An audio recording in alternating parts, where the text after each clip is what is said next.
Tepuk tangan untuk tim musik, WL, song leader, singer, luar biasa, multimedia. Mereka keren banget, haleluya, amin. Wah luar biasa. Saudara-saudaraku, gereja Tuhan harus siap untuk menghadapi amarah iblis. Menghadapi apa? Amarahnya iblis. Iblis sedang turun. Wahyu 12 ayat 12. Bisa ditampilkan? Wahyu pasal 1 dosen, ayatnya juga 1 dosen. Ini bukan beli Dunkin Donat.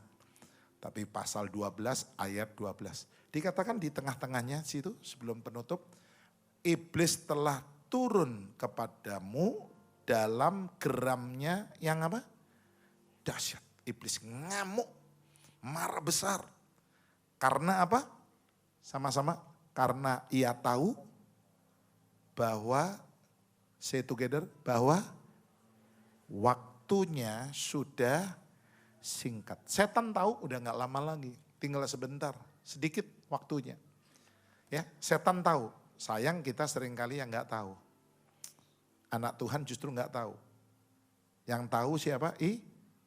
Iblis. Semua orang harus tahu.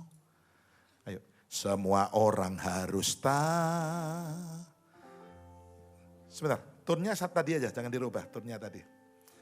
Tonnya yang tadi pertama Bapak pakai apa itu? Saya gini kasih C, maksudnya itu 1. Semua orang harus tahu. Ya, semua orang harus tahu. Yang tahu nyanyi. Semua orang harus tahu. Siapa Yesus? Siapa Yesus? Banyak orang gak tahu siapa Yesus. Tugas kita memberitahu. Katakan amin. Ya. Saudara, saya 2 minggu yang lalu akan tugas khotbah di Wijaya Kusuma, Surabaya.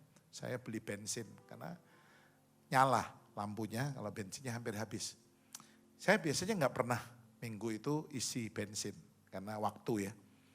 Tahu-tahu dari sebelah kiri ada mobil mewah berhenti. Yang turun bapak-bapak umur 60. Saya pikir anak muda karena mobil sport.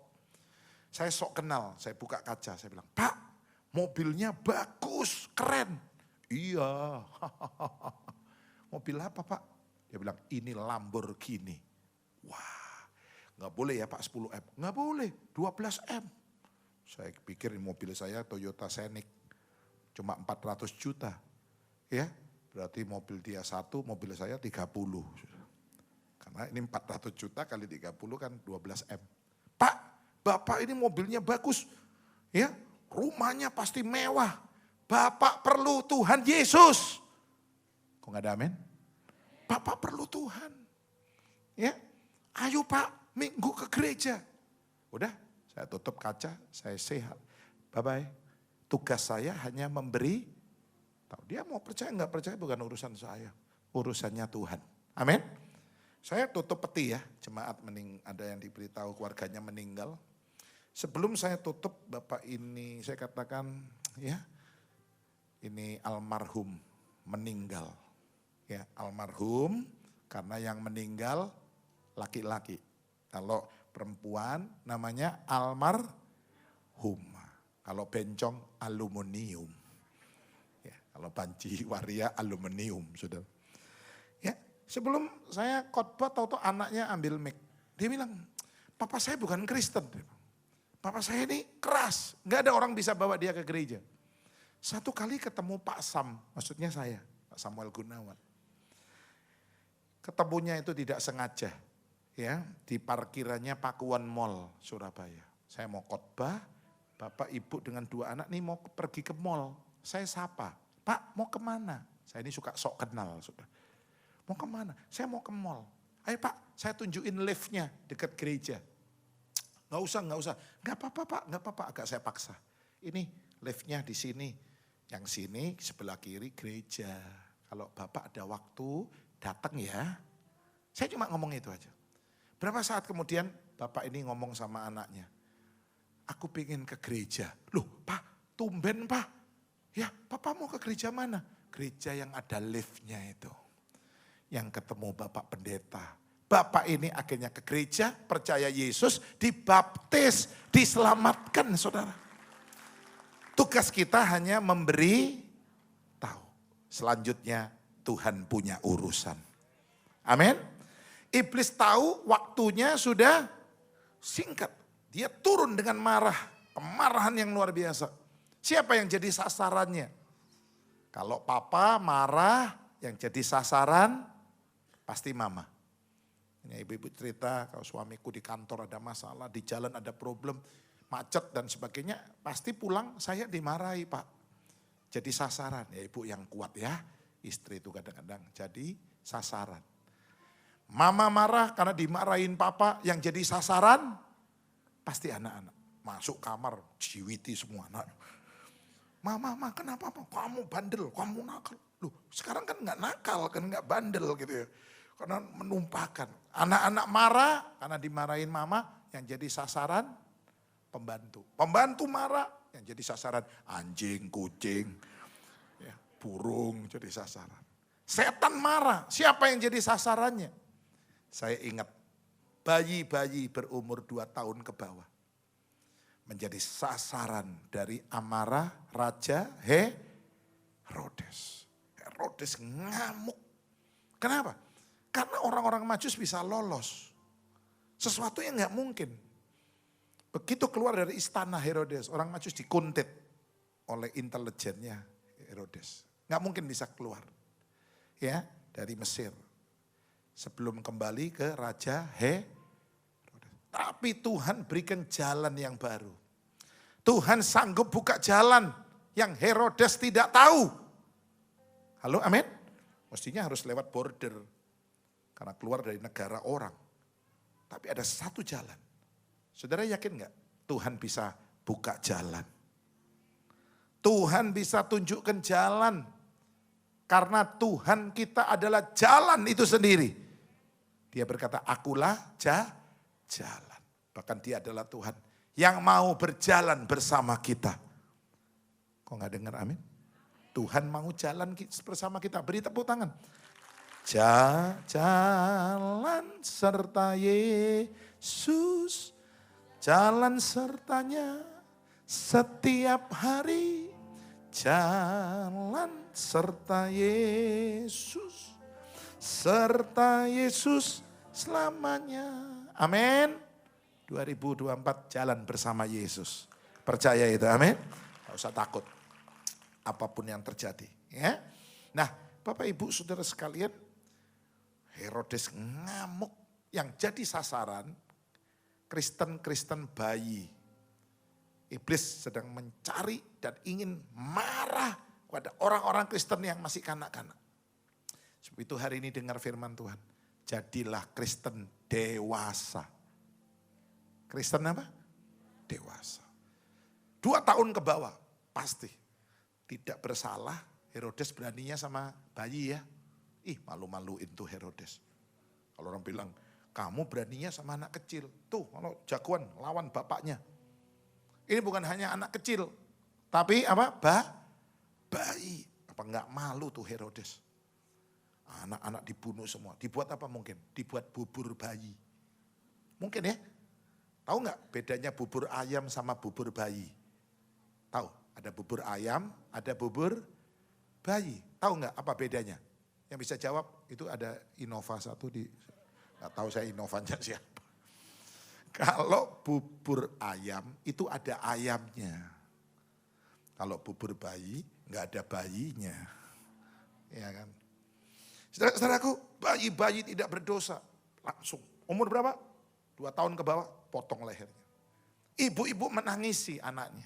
Seperti Rachel menangisi Yusuf. Waktu kehilangan Yusuf, Rachel tidak mau dihibur. Itu waktu Yusuf jadi raja, Rachel gak bisa lihat. Saking susahnya, begitu sedihnya, mati dia. Padahal Yusuf cuma dikabarkan rekayasa, meninggal, dimakan binatang buas, ini bajunya. Pada semua itu hanya ya sesuatu yang hoak. Nah, Bapak Ibu, saya ingat kebun anggur di dalam Injil Markus, Lukas itu ada. Yang di tengah-tengahnya ada pohon ara. Sudah 3 tahun pohon itu tidak berbuah. Pemilik berkata ini wasting tempat gede, besar. Ya, udah potong aja. Tapi pengelola berkata, Tuhan beri dia kesempatan. Mungkin tahun depan dia berbuah. Kalau tidak, potong saja. Tuhan memberi kesempatan. Mungkin 2024 kita berbuah. Tahun ini mungkin belum. Tuhan masih tunggu buah kita. Siapa yang jadi sasaran amarah setan? Yaitu Kristen yang tidak berbuah. Ya, ayo saya ingin saudara sekalian termasuk saya jadi Kristen yang berbuah. Saya dikenal Tuhan bukan karena saya bisa khotbah. Tuhan gak kenal saya karena saya bisa bikin KKR, mujizat. Enggak. Tuhan kenal saya dari mana? Coba Matius 7:20. Multimedia tolong Matius 7:20 tampilkan. Matius 7:20. Jadi dari buahnya kamu mengenal mereka. Kalau saya gak berbuah, biar saya khotbah di sini, saya dikenal banyak orang, Tuhan bilang, sorry ya, aku gak kenal kamu. Minggir, pergi. Ya, saya suka pesan anak-anak saya. Kalau waktu kecil ya, kalau ada orang ketok-ketok pintu gak dikenal, jangan dibuka. Ya, saya doakan saudara semua jadi Kristen berbuah. Supaya satu kali pintu surga terbuka buat kita. Kalau kita gak berbuah, Tuhan gak kenal loh. Biar satu gereja kenal saudara. Ya, jadi periksa diri apakah saya sudah berbuah. Yohanes 15 ayat 16 bunyinya begini. Tampilkan Yohanes 15 16. Bukan kamu yang memilih aku, tapi akulah yang memilih kamu. Kita ada di sini bukan pilihan kita sebenarnya. Tuhan yang pilih saudara dan saya. Dan aku telah menetapkan kamu supaya kamu pergi dan menghasilkan buah. Dan buahmu itu tetap. Kenapa orang Kristen gak tetap bisa pindah ke agama lain? Karena tidak berbuah. Selama berbuah pasti tetap. Gak akan kemana-mana.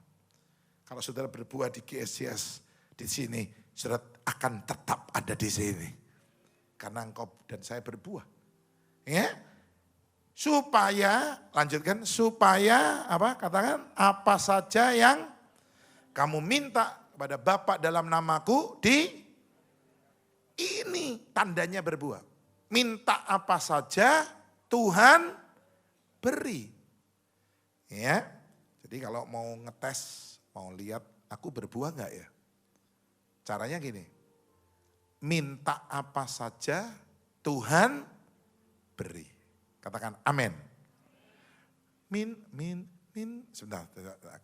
Ya, bentar, saya itu mesti menyesuaikan. Bentar, kok hilang ini.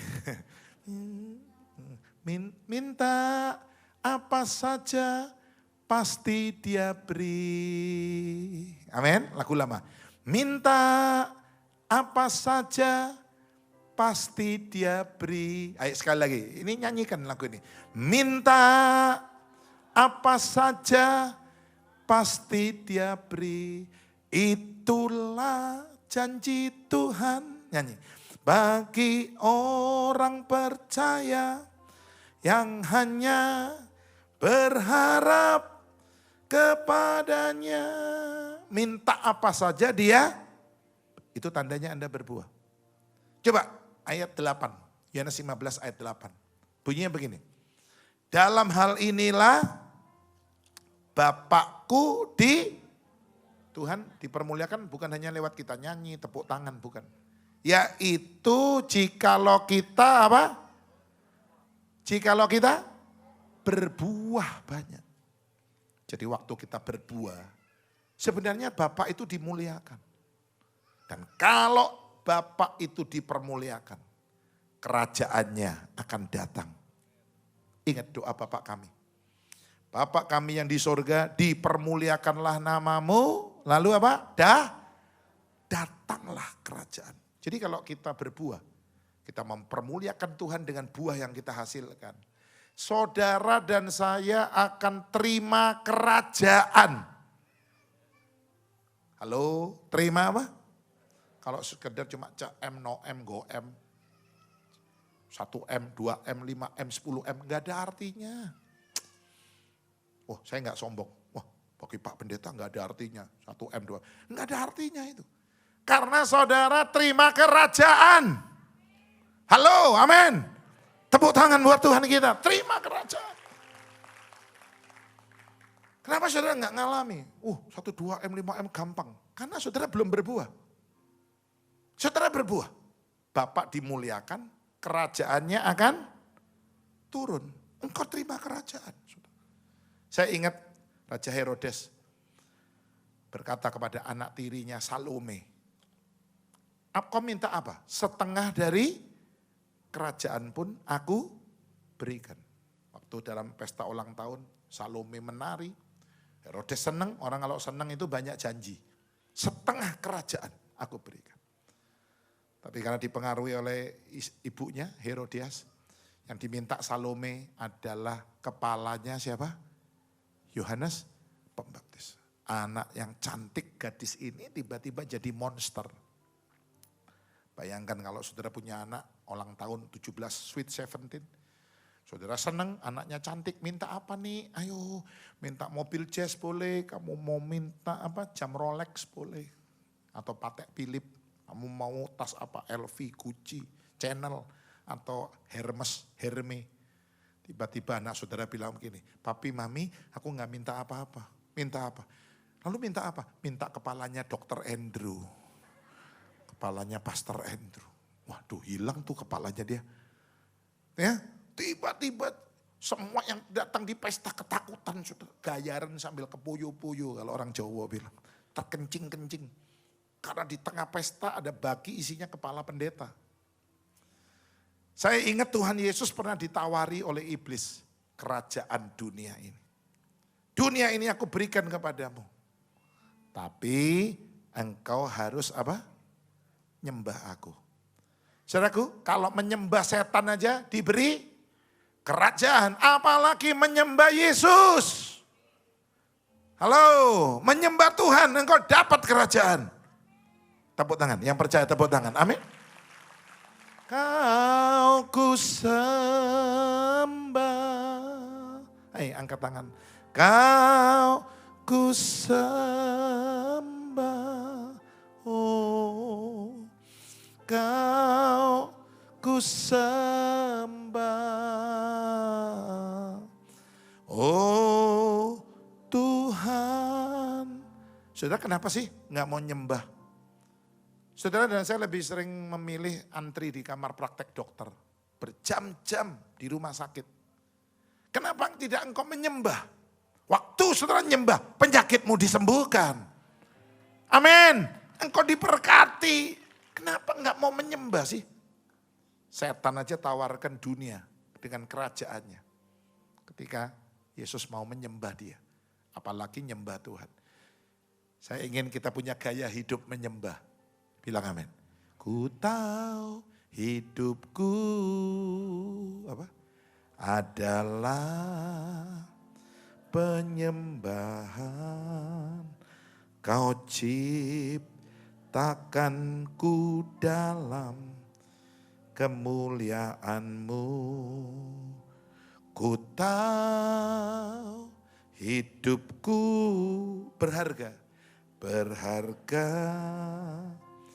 di matamu, segenap hatiku, segenap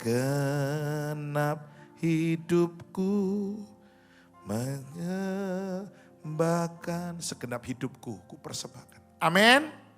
Belajar nyembah. Saya setiap hari nyembah. Sambil nyetir mobil saya nyembah Tuhan. Kadang-kadang sambil nyetir saya nangis. Nyembah. Ya bukan tutup mata. Oh kecelakaan saudara. Kalau itu akrobat namanya. Tetap buka mata tapi nyembah. Halo amin. Ya saudaraku, Tuhan janji kita akan diberi kerajaan. Jadi ada ayat mengatakan jangan takut hai kamu kawanan kecil. Memang kita minoritas. Kenapa gak boleh takut? Bapakmu yang di sorga akan memberikan apa? Gak tahu ayatnya? Loh ini ayat hafalan loh. Saudara harusnya tahu. Ya. Bapakmu di sorga akan memberikan apa? Coba tampilkan. Lukas 12:32. Kita memang minoritas, kawanan kecil. Lukas 12:32. 2, 3. Janganlah takut. Sudah? Lukas 12:32. Janganlah takut, hai kamu kawanan kecil. Lukas 12:32. Lukas 12:32. Ya. Coba Lukas 12 ayat 32. Sama-sama. 2, 3. Janganlah takut. Kita minoritas memang. Kecil, kelompok kecil. Kenapa? Karena Bapakmu telah berkenan memberikan kamu apa? Kerajaan. Tepuk tangan. Sekali lagi. Cuma CM, NOM, GOM, 1 miliar, 2 miliar, 5 miliar, 10 miliar. Enggak ada artinya itu. Tuhan janji memberi engkau kerajaan. Ada kerajaan miskin? Ada? Enggak ada. Afrika aja yang katanya banyak orang kelaparan. Kerajaannya kaya. Pemimpinnya korupsi. Janji Tuhan pasti digenapi. Engkau diberi kerajaan. Sebab itu sebagai penutup, jangan jadi Kristen kanak-kanak. Yang tidak berbuah. Jadilah Kristen bahkan Efesus mengatakan kita harus mencapai kedewasaan penuh. Mengapa? Karena hanya Kristen dewasa yang bisa menyelesaikan tugas akhir yang Tuhan berikan kepada kita. Ya, saya tanya beberapa anak muda, kuliah semester berapa? Pak, saya sudah TA, sudah tugas akhir. Berarti sudah sedang nyusun skripsi, disertasi, tesis, iya kan? Berarti sebentar lagi, semoga nanti bukan hanya tulisan di nisan kuburan. Aku telah menyelesaikan pertandingan iman. Aku telah mencapai garis finish. Itu cuma tulisan aja. Orangnya yang mati itu loh belum bisa menyelesaikan. Masih banyak pinjol dia. Ditagih, debt collector dan sebagainya. Dia belum bisa menyelesaikan. Saya berdoa saudara dan saya bisa menyelesaikan tugas. Tugas akhirnya apa Pak? Kita harus bisa mengeksekusi sesuatu. Tugas akhir. Jangan bilang Pak, saya sudah mengeksekusi mertua saya Pak. Oh jangan, kamu masuk Cipinang nanti kamu. Saya sudah mengeksekusi tetangga saya Pak. Teman saya, dukun saya eksekusi sekalian. Jangan-jangan, nanti kena pasal pembunuhan berencana 338, 340. Hukuman mati seumur hidup. Bukan. Kita harus bisa mengeksekusi, saya tulis, kesombongan kita. Kalau mau jujur, kita ini sombongnya luar biasa. Kalau rendah hati, itu bukan karena tidak sombong. Kalau rendah hati, itu hanya karena belum ada kesempatan untuk sombong. Begitu ada, sombong. Saya punya teman sombong banget. Orangnya gak mau kalah dengan orang lain. Saya beri contoh, satu kali dia mengucapkan terima kasih sama temannya. Thank you ya, bahasa Inggris. Temannya rupanya Inggrisnya pas-pasan. Jawabnya, thank you too. Mestinya kalau thank you jawabnya apa? You're welcome. Waktu dia dengar thank you too itu berapa? 2, dia gak mau kalah. Dia bilang, thank you 3. Dia bilang, wah temennya tanya, what for? Untuk apa? Kok thank you sampai 3? Dia pikir for berapa? 4. Dia bilang, thank you 5. Temennya langsung respon, are you sick? Kamu sakit, kamu stres, edan gitu. Are you sick? Dia pikir sick berapa? 6. Dia bilang, thank you 7. Ini kalau diteruskan bisa gila semua ini. 7, 8, 9, 10 terus. Nggak mau kalah. Orang kalau sombong itu nggak mau kalah.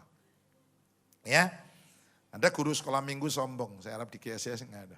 Satu kali dia ngajar anak-anak. Anak-anak Yesus lewat kota Yeriko. Dan ada seorang duduk di atas pohon. Namanya Lazarus. Anak-anak dengar ini protes. Om, bukan Lazarus. Bukan, itu siapa? Sakius kan. Dia udah tahu dia salah. Tapi dia bilang, enggak, betul itu Lazarus. Lalu Yesus berkata, Lazarus turunlah, itu tempatnya Sakeus. Kamu kenapa sih kalau salah nggak mau bilang aja, oh iya saya salah, aduh sorry. Saya berdoa kita bisa mengeksekusi kesombongan kita. Kita harus bisa mengeksekusi nafsu, hawa nafsu kedagingan kita. Jujur nafsu kita ini liar. Udah punya satu, pengen dua, pengen tiga, pengen yang lain. Baik laki, baik perempuan sama. Ya, so itu dalam Galatia 5 ayat 24 kita baca sebagai ayat-ayat terakhir. Saudara semua milik Yesus, amin. Galatia 5 ayat 24, katakan. 2, 3, barang siapa yang menjadi milik Kristus Yesus, ia telah apa? Mengeksekusi, menyalibkan daging dengan segala hawa nafsu dan keinginannya. Kenapa hawa nafsu? Karena yang nafsu Hawa. Kalau yang nafsu Adam namanya Adam nafsu. Kita harus bisa mengeksekusi, saudara. Ketika timbul keinginan, kita matikan. Katakan yes.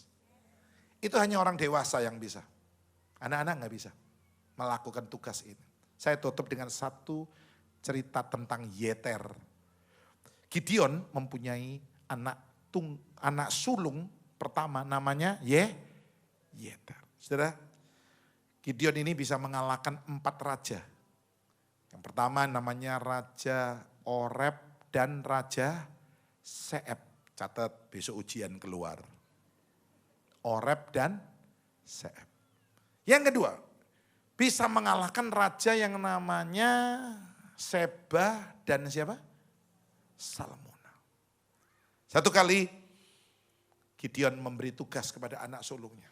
Eksekusi Seba dan kamu bunuh. Tapi Yeter ini gagal. Sudah. Dia tidak bisa membunuh, mengeksekusi Seba dan Salmona. Mengapa? Alkitab catat, karena dia takut. Kenapa takut? Karena dia masih muda. Belum dewasa. Orang Kristen yang belum dewasa. Dia tidak mampu melaksanakan tugas akhir. Untuk mengeksekusi sesuatu dalam hidupnya. Itulah sebabnya cerita tentang Yeter tidak ditulis lagi di dalam Alkitab. Seharusnya Yeter sebagai anaknya Gideon lebih hebat dari ayahnya. Saya sering bilang sama anak-anak saya, kamu harus lebih hebat dari papa. Kamu harus khotbah lebih bagus. Ya, kamu ambil sesuatu yang bagus dari papa, yang jelek kamu buang. Jangan ambil yang jelek dari saya, papamu. Yeter tidak lagi ditulis di dalam Alkitab. Ayo kita baca sebagai ayat penutup, pemain musik boleh naik. Hakim-Hakim 8 ayat 20 dan 21. Semoga kita bisa menyelesaikan semua tugas yang Tuhan berikan kepada kita. Yang mau katakan amin. Hakim-Hakim 8 ayat 20 dan 21. Kita baca 2, 3. Katanya kepada Yeter anak sulungnya. Semua katakan bangun, bunuhlah mereka. Eksekusi, ini tugas akhir. Terus tetapi orang muda itu tidak menghunus pedangnya. Karena ia takut sebab ia masih muda. Belum dewasa, gak bisa menyelesaikan tugas yang diberikan oleh bapaknya. 21, lalu kata Seba dan Salmona, bangunlah engkau sendiri, paranglah kami, sebab seperti orangnya. Demikian pula kekuatannya. Maka bangunlah Gideon, dibunuhnya Seba dan Salmona. Kemudian diambilnya bulan-bulanan yang ada pada leher unta mereka. Semoga ketika Tuhan datang, kita sudah berbuah. Katakan amin. Kita sudah dewasa. Jangan sampai Tuhan datang, kita masih kanak-kanak. Ya, ayo kita bangkit berdiri. Kita nyanyikan satu pujian. Angkat tangan saudara.